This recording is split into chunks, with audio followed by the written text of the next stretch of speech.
ASHWIN career guidance expert.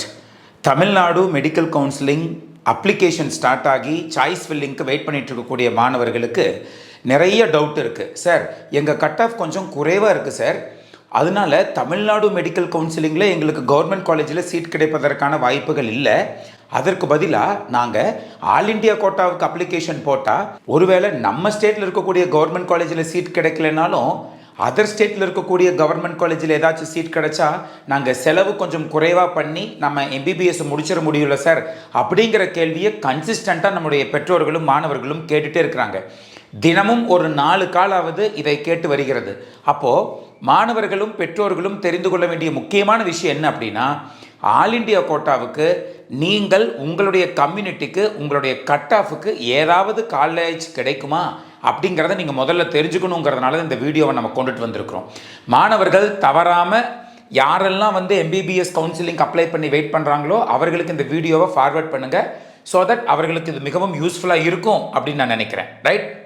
கேட்டகரியை பொறுத்த வரைக்கும் ஓசி கேட்டகரியாக இருக்கக்கூடிய பட்சத்தில் 2024 25,050 ரேங்க் வரைக்கும் போன வருஷம் கவர்மெண்ட் காலேஜில் அந்த 15% சீட் ஒதுக்கி இருக்கிறாங்க இல்லையா, அந்த 15% சீட்டுக்கு ஆல் இண்டியா லெவலில் கவர்மெண்ட் கல்லூரிகளில் சீட் கிடச்சிருக்கு. எந்த ஊரில் இருக்கக்கூடிய கவர்மெண்ட் காலேஜ் அப்படின்னா, மணிப்பூரில் இருக்கக்கூடிய கவர்மெண்ட் மெடிக்கல் காலேஜில் 652 என்ற மதிப்பெண்ணுக்கு சென்ற வருடம் சீட் கிடைச்சிருக்கு. ரைட்? அதே போல் ஓபிசியாக இருக்கக்கூடிய பட்சத்தில் சென்ற வருடம் 25,079, அதாவது ஓபிசி அப்படிங்கிறது இது ஓபிசி ரேங்க் கிடையாது, general rank of OBC student அப்படின்னு நீங்கள் எடுத்துக்கலாம். ஸோ 652க்கும் மறுபடியும் கிடைச்சிருக்கு. அஸ்ஸாம் மாநிலத்தில் இருக்கக்கூடிய ஒரு கல்லூரியில் கிடைச்சிருக்கு. EWS பொறுத்த வரைக்கும் 28,836 ரேங்க் வரைக்கும் சென்ற வருடம் கிடைத்திருந்தது. அதனுடைய கட் ஆஃப் என்பது 647 நாகாலாண்டில் இருக்கக்கூடிய நாகாலாந்து இன்ஸ்டியூட் ஆஃப் மெடிக்கல் சயின்சஸில் கிடைச்சிருக்கு. SCI பொறுத்த வரைக்கும் 1,39,193 ரேங்க்கு கிடைச்சிருந்தது. அதோடைய கட் ஆஃப் பார்த்தீங்கன்னா 549, அதுவும் நாகாலாண்டில் இருக்கக்கூடிய கல்லூரியில் கிடைச்சிருந்தது. ஷெட்யூல்டு ட்ரைபை பொறுத்த வரைக்கும் 1,68,888, 2024 கட் ஆஃப் 526. ஸ்டேட் பார்த்தீங்கன்னா மிசோரம், அதில் கிடைச்சிருந்தது. அதே போல் deemed to be universities, because all India கோட்டாவில் தானே டீம் டு பி யூனிவர்சிட்டிஸ் வருது, எங்களுக்கு ஏதாவது ஒரு டீம் டு பி யூனிவர்சிட்டிஸில் சீட் கிடைக்குமா அப்படிங்கிற கேள்வியை விட இருக்கிறதுலையே டீம்டு யூனிவர்சிட்டி மிக அதிகமாக இருக்கக்கூடிய மாநிலம் நம்மளுடைய தமிழ்நாடு தான். அதனால் டீம்டு யூனிவர்சிட்டியில் தமிழ்நாட்டில் எவ்வளோ கட் ஆஃப் மார்க்குக்கு போன வருஷம் கிடைத்திருந்தது என்றால், பிகாஸ் டீம்டு யூனிவர்சிட்டிங்கிறது ஓப்பன் ரேங்க் தான், அதில் பார்த்தீங்கன்னா 160 கட் ஆஃப் வரைக்கும் தமிழகத்தில் இருக்கக்கூடிய டீம்டு யூனிவர்சிட்டியில் கிடைத்திருந்தது. நம்ம ஊருக்கு பக்கத்தில் இருக்கக்கூடிய மாநிலத்தில் 147 மதிப்பெண்கள் வாங்கியவர்கள் வரைக்கும் டீம்டு யூனிவர்சிட்டியில் சீட் கிடைத்தது. அது ரேங்க் பாருங்கள், 12,53,815 ரேங்கிங் வரைக்கும் சென்ற வருடம் கிடைத்தது. இது சென்ற வருட டேட்டா. எப்படி சார் நீங்கள் அனலைசிஸ் பண்ணி சொல்கிறீங்கன்னு நீங்கள் கேட்பீங்க இல்லையா, அதனால இந்த டேட்டாவை சொல்கிறோம். இப்போ பாருங்கள், இந்த வருஷம் அதே போல் எங்களுக்கு ஏதாவது ஒரு கவர்மெண்ட் காலேஜில் எங்களுக்கு சீட் கிடைக்குமா MBBS சீட் அப்படின்னு கேட்கப்பட்ட கேள்விக்கு இதுதான் ஆன்சர். 2025 ரேங்க் இங்கே 25,050, நாம் என்ன எடுத்துருக்கோம்னா 25,800 வரைக்கும் எடுத்துக்கிறோம். ஒரு 750 ரேங்க்ஸ் ஆட் பண்ணிக்கிட்டோம். கட் ஆஃப் 537 வரைக்கும் கிடைப்பதற்கு வாய்ப்பு இருக்குது. நீங்கள் ஓசி கேட்டகரினா நான் ஆல் இண்டியா கோட்டாவுக்கு அப்ளை பண்ணலான்னு இருக்கிறேன் சார் அப்படின்னு நீங்கள் நினைக்கிறீங்கன்னா 537 வரைக்கும் கிடைப்பதற்கு வாய்ப்பு இருக்குது. அதே போல் பிசி, எம்பிசி, பிசி முஸ்லிம் இந்த 3 பேரும் ஓபிசி கேட்டகரிக்குள்ளே வருவாங்களா? அந்த ஓபிசிக்கு எவ்வளோ கட் ஆஃப் தேவை இந்த வருடம் என்றால் 528 மார்க்குகள் இருந்தால் மட்டுமே தான் ஆல் இண்டியா கோட்டாவில் ஏதோ ஒரு சீட் கிடைப்பதற்கு வாய்ப்பு இருக்குது. அதே போல் நெக்ஸ்ட்டு EWSஐ பொறுத்தவரை 29,500 ரேங்குகள் வரை இருக்கலாம், 525 கட் ஆஃப் இருக்க வேண்டும்.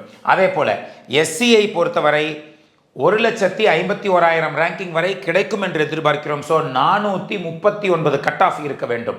அதே போல் STயை பொறுத்த வரைக்கும் 1,79,000 ரேங்குகள் வரை கிடைக்கும் என்று எதிர்பார்க்கிறோம். ஜென்ரல் ரேங்க் இது 421 கட் ஆஃப் வரைக்கும் STக்கு ஆல் இண்டியா கோட்டாவில் சீட்ஸ் கிடைப்பதற்கு வாய்ப்பு இருக்குது. அதே போல் டீம்டு யூனிவர்சிட்டி என்று எடுத்துக்கொண்டால் தமிழ்நாட்டில் இருக்கக்கூடிய டீம்டு யூனிவர்சிட்டியில் மொத்தம் 13, அதில் ஏதோ ஒரு சீட்டு கிடைச்சா போதும் சார் ஏதோ ஒரு காலேஜில் என்றால் 120 கட் ஆஃப் இருந்தாலே உங்களுக்கு டீம் டு யூனிவர்சிட்டியில் சீட் கிடைப்பதற்கான வாய்ப்புகள் இருக்கிறது. அப்போது ஜஸ்ட் பாஸ் பண்ணால் போதும், நீட்டில் சீட் கிடைக்கும், அவ்வளோதான். அடுத்து புதுச்சேரியை பொறுத்தவரை இந்த வருடம் கடைசி ரேங்க் என்று சொல்லப்படக்கூடிய அந்த ரேங்கை எடுத்துக்கிட்டோம், எல்லாத்துக்கும் சீட்டு கிடைக்கும். அப்போ என்ன அர்த்தம்? டீம்டு டு பி யூனிவர்சிட்டிஸில் போய் சேர்ந்து படிக்கிறதுக்கு உங்கள் கையில் வருடத்திற்கு ஒரு 25 லட்சத்திலிருந்து 30 லட்சம் இருந்தால் நீட் அப்படிங்கிற என்ட்ரன்ஸ் எக்ஸாமினேஷனில் கிளியர் பண்ணினா போதும், you will be getting seat. இங்கே பாருங்கள், 114 மார்க் இருந்தாவே ஈஸியாக டீம் டு பி யூனிவர்சிட்டியில் சீட் கிடைக்கிது. அப்போது இந்த இடத்துல வந்து நன்றாக படித்த மாணவர்கள், மெரிட் பேஸ்டு மாணவர்கள் எல்லாம் போய் படிப்பதற்கான இடம் என்ன அப்படின்னா கவர்மெண்ட் மெடிக்கல் காலேஜ் தான். டீம்டு யூனிவர்சிட்டிஸில் போய் படிக்கிறதுக்கெல்லாம் சும்மா நீட்டில் பாஸ் பண்ணாவே போதும். இந்த இடத்துல எங்கே தரம் இருக்கிறது? அப்போ இந்த இடத்துல நீட் அப்படிங்கிற ஒரு பரீட்சை எதற்காக வைக்க வேண்டும் என்ற கேள்வி இந்த இடத்துல எழுகிறது. அப்போ பியூராக என்ன தெரியுதுன்னா, டீம்டு யூனிவர்சிட்டி என்று வரும் பொழுது பணக்காரர்களுக்காகவே காசு இருந்தால் போய் படிச்சுக்கோங்க அப்படிங்கிறதுக்காகவே இருக்கக்கூடிய கல்லூரிகளாக தெரிகிறது. ஏனென்றால் லோ கட் ஆஃப் மார்க் வைத்திருப்பவர்களுக்கு கூட இதுதான் கடைசி 114 தான் கடைசி எலிஜிபிலிட்டி. 114 மார்க் வைத்திருப்பவர்களுக்கு கூட டீம்டு டு பி யூனிவர்சிட்டியில் MBBS சீட் கிடைக்கும் என்றால், அப்போது MBBS படித்தவர்கள் எல்லாமே மெரிட் ஸ்டூடெண்ட்டா என்றால் கிடையாது. அப்போ நீட் எக்ஸாமினேஷன் எதற்கு வைக்கப்படுகிறது? மெரிட் ஸ்டூடெண்ட்டை ஐடென்டிஃபை பண்ணுறதுக்கு. அதான் இங்கே மெரிட்டே இல்லையே, அப்புறம் எப்படி நீட் ஸ்கோரை வச்சுக்கிட்டு மெரிட் ஸ்டூடெண்ட்ஸ்னு சொல்ல முடியும்? அப்போ இந்த இடத்துல பிரித்து பார்க்க வேண்டியது என்னவென்றால், யாரெல்லாம் கவர்மெண்ட் மெடிக்கல் கல்லூரிகளுக்குள்ளே போகிறார்களோ அவர்கள் வந்து ஒரு மெரிட் ஸ்டூடெண்ட்ஸ் என்ற அந்த பட்டத்தை வைத்துக்கொண்டு செல்லலாமே தவிர, டீம் டு பி யூனிவர்சிட்டிஸில், அதுவும் கீழால் இருக்கக்கூடிய டீம் டு யூனிவர்சிட்டிஸில் நீட்டில் பாஸ் பண்ணால் போதும் என்று நினைப்பவர்களுக்கு இந்த டிகிரி கிடைக்கிறது என்றால் கேட்டுக்கொள்ளுங்கள், இதில் எந்த இடத்தில் தரம் இருக்கிறது என்று. ஏனென்றால் இந்த 114 கட் ஆஃப் எடுத்து ஜிப்மர், எய்ம்ஸ் போன்ற இந்தியாவில் இருக்கக்கூடிய தலை சிறந்த நர்சிங் காலேஜில் கூட சீட்டு வாங்க முடியாது. அது மட்டும் இல்லை, வெட்டினரி சயின்ஸும் உங்களால் படிக்க முடியாது. நீட்டை வச்சுக்கிட்டு எங்கேயெல்லாம் போகலாமோ எந்த சென்ட்ரல் கவர்மெண்ட் கல்லூரிகள்லையும் சீட் வாங்க முடியாது, இன்க்ளூடிங் கவர்மெண்ட் டென்டல் காலேஜஸில். அது மட்டும் இல்லாமல் சித்தா, ஆயுர்வேத, ஹோமியோபதி எங்கேயுமே சீட் கிடைக்காது. ஒரே விஷயம், நீட்டில் கிளியர் பண்ணால் கையில் பணம் இருந்தால் you will be getting deemed to be university seat, அவ்வளோதான். அப்போது திஸ் இஸ் வாட் மாணவர்கள் எடுத்துக்கொள்ள வேண்டியது. இன்றைக்கும் வந்து சார் என் கட் ஆஃப் 450 சார், எனக்கு தமிழ்நாட்டில் கிடைக்காது சார் பிசிக்கு, அதனால் நாங்கள் ஆல் இண்டியா கோட்டாவுக்கு அப்ளை பண்ணலான்னு இருக்கிறோம், எவ்வளோ சார் இருந்தால் கிடைக்குன்னா பார்த்துக்கோங்க, நீங்களே மார்க் சொல்லியாச்சு 528 இருக்கணும். அப்போது என்னென்ன சீட்ஸ் வந்து ஸ்டேட் கோட்டாவில் கிடைக்காதோ அந்த சீட்டுகள் எல்லாம் கட்டாயமாக ஆல் இண்டியா கோட்டாவிலும் கிடைக்காது அப்படிங்கிறத இந்த இடத்துல முடிவு பண்ண வேண்டிய ஒரு முக்கியமான செய்தி. ஸோ இந்த வீடியோ உங்களுக்கு மிகவும் உபயோகரமாக இருந்திருக்கும் என்று நான் நினைக்கிறேன். கட்டாயம் உங்களுடைய ஃப்ரெண்ட்ஸுக்கு ஷேர் பண்ணுங்கள், ஸோ தட் அவர்களும் இந்த குழப்பத்திலிருந்து தெளிவடைவார்கள் என்று நான் நினைக்கிறேன். இதற்கு முன்னாடி போட்டிருக்கக்கூடிய வீடியோவில் நாம் தமிழகத்தில் இருக்கக்கூடிய அனைத்து கவர்மெண்ட் மெடிக்கல் காலேஜஸ், அதாவது 37 மெடிக்கல் காலேஜஸ் இருக்குது கவர்மெண்ட்டில், அந்த 37 மெடிக்கல் காலேஜஸ்க்கும் ஓசிக்கு எவ்வளோ கட் ஆஃப் வேணும், பிசிக்கு எவ்வளோ வேணும், எம்பிசிக்கு எவ்வளோ வேணும், எஸ்சிக்கு எவ்வளோ வேணும், எஸ்டிக்கு எவ்வளோ வேணும், எஸ்சிஏக்கு எவ்வளோ வேண்டும் என்று முழுவதுமாக 37 மெடிக்கல் கல்லூரிகளுக்கும் நாம் இந்த இடத்துல கட் ஆஃப் நம்ம போட்டு லாஸ்ட் வீடியோவில் கொடுத்துருக்குறோம். அந்த கட் ஆஃபுக்கான பிடிஎஃப் காப்பி, அனலைஸ் பண்ண பிடிஎஃப் காப்பி நம்மளுடைய டெலகிராம் சேனல்லையும் போட்டிருக்கிறோம். நம்ம டெலகிராம் சேனலுக்கான லிங்க் இந்த வீடியோவுடைய டெஸ்கிரிப்ஷன் பாக்ஸில் இருக்குது. மாணவர்கள் தாராளமாக அதை உள்ளுக்குள்ளே போய் டெலகிராம் குரூப்புக்குள்ளே போய் நீங்கள் அதை டவுன்லோட் பண்ணிக்க முடியும், ரைட்?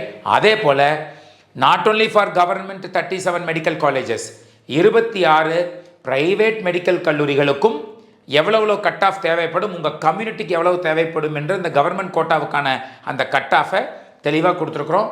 மாணவர்கள் கட்டாயமாக போய் நீங்கள் அதை டவுன்லோடு செய்து கொள்ளலாம். சரியான கல்லூரியையும் நல்ல கல்லூரியையும் தேர்ந்தெடுப்பதற்கு எனது மனமார்ந்த வாழ்த்துக்கள். நெக்ஸ்ட் வீடியோவில் மறுபடியும் ஒரு முக்கியமான ஆல் இண்டியா கோட்டா மற்றும் தமிழ்நாடு மெடிக்கல் கவுன்சிலிங் சம்பந்தமாக கொண்டுட்டு வருவோம். Until then, it's bye from Ashwin.